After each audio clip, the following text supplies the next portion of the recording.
Assalamualaikum warahmatullahi wabarakatuh. Perkenalkan, nama saya Nadia Afifah Fawazi, NIM 18030401322.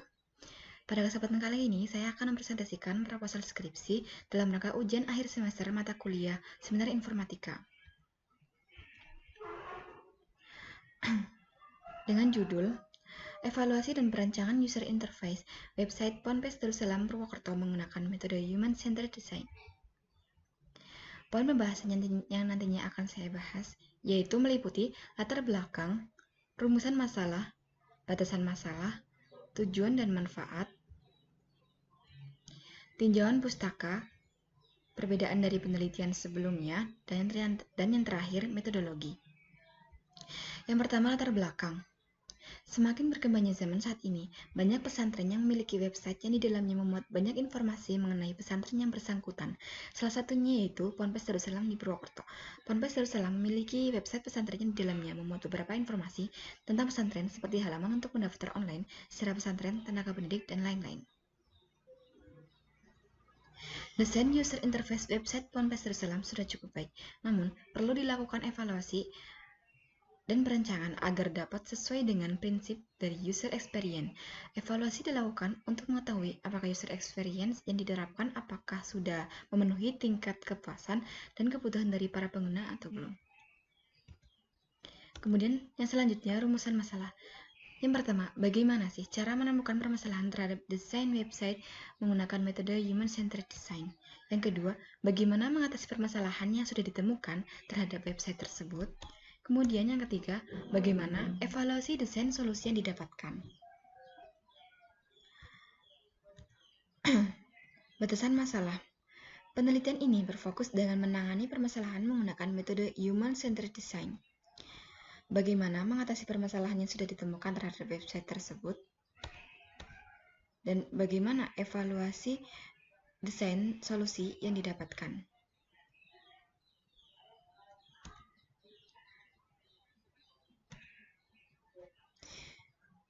Tujuan dari penelitian ini adalah untuk mendapatkan hasil evaluasi perancangan desain solusi pada website Ponpes Darussalam berdasarkan metode Human Centered Design. Bagi pengguna, manfaat bagi pengguna dalam hal ini yaitu seluruh kalangan masyarakat diharapkan dapat memberikan kepuasan dan kemudahan terhadap user interface yang ada, serta memberikan user experience yang baik dalam mencari dan mendapatkan informasi di website pesantren.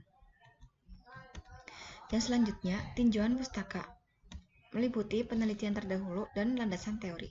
Berikut saya uraikan beberapa penelitian terdahulu, salah satunya yaitu penelitian yang dilakukan oleh Parwaning Suci, Azhara, dan Saputra dengan judul Perbaikan User Interface Badan Narkotika Nasional, Provinsi Jawa Tengah, Provinsi Jawa Timur menggunakan pendekatan Human Centered Design.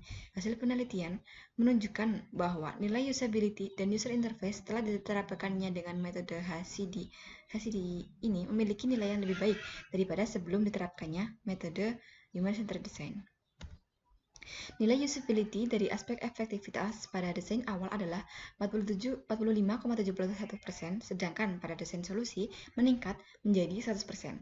Pada aspek efisiensi, nilai usability desain awal adalah 46,20% dan desain solusi meningkat menjadi 100%. Rata-rata waktu penyelesaian tugas pada desain solusi seluruhnya menurun dibandingkan pada desain awal.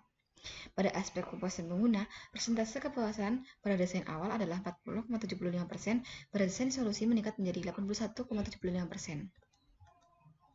Landasan teori. Berikut saya uraikan beberapa landasan teori Human Centered Design dan Usability.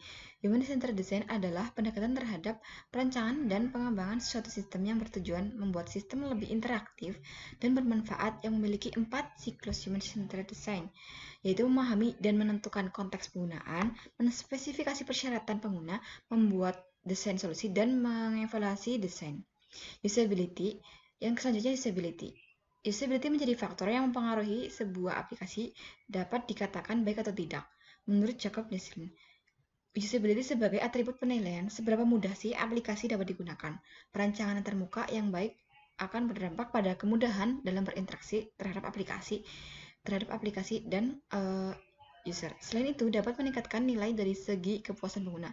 Terdapat 3 aspek pengukuran usability, yaitu aspek efektivitas, efisiensi, dan kepuasan. Yang selanjutnya, perbedaan dari penelitian sebelumnya, yaitu penelitian sebelumnya mayoritas dilakukan terhadap website-website yang lumayan besar seperti website Badan Narkotika Nasional dan website-website dari pendidikan, ruang lingkup pendidikan yang lainnya. Pada penelitian ini, saya melaksanakan penelitian di satu-satunya, yaitu di Pondok Pesantren di Purwokerto menggunakan Human Centered Design. Penelitian ini menggunakan metode Human Centered Design. Berikut saya uraikan tahapan Human Centered Design. Yang pertama, analisis konteks penggunaan. Analisis konteks penggunaan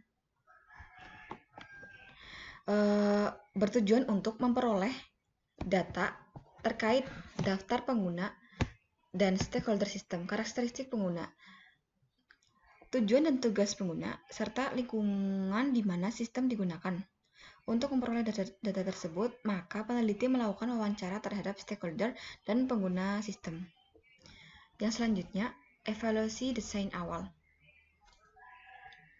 Evaluasi desain awal dilakukan untuk mengetahui nilai usability pada aspek efektivitas, efisiensi, dan kepuasan pengguna. Sebelum melakukan evaluasi desain awal, maka perlu menentukan tugas-tugas yang akan dikerjakan oleh partisipan evaluasi. Tugas-tugas ditentukan berdasarkan data yang diperoleh pada tahap analisis konteks penggunaan. Tujuan yang ingin dicapai oleh pengguna akan dijadikan dasar untuk menentukan tugas-tugas evaluasi. Yang selanjutnya, analisis kebutuhan pengguna. Analisis kebutuhan pengguna website Ponpes Darussalam dilakukan dengan analisis kebutuhan pengguna. Hasil dari analisis ini nantinya yaitu persona pengguna. Persona dibuat untuk mempresentasikan pengguna sistem. Data-data yang terdapat dalam persona mencakup beberapa poin yang berkaitan dengan personal, profesional, technical, purpose, dan motivation. Poin personal berkaitan dengan umur, jenis kelamin, dan pendidikan terakhir dari pengguna. Poin profesional berkaitan dengan pekerjaan pengguna. Poin technical berkaitan dengan aktivitas dan kebiasaan pengguna. Selanjutnya, poin purpose berkaitan dengan tujuan yang ingin dicapai oleh pengguna. Kemudian yang selanjutnya, pembuatan desain solusi. Pembuatan desain solusi mengacu pada kebutuhan pengguna dan desain guidelines dan standar. Guidelines dan standar yang digunakan adalah HHS Guidelines. Hasil akhir dari tahap ini adalah sebuah desain baru sebagai solusi untuk mengatasi masalah usability yang ditemukan pada desain awal.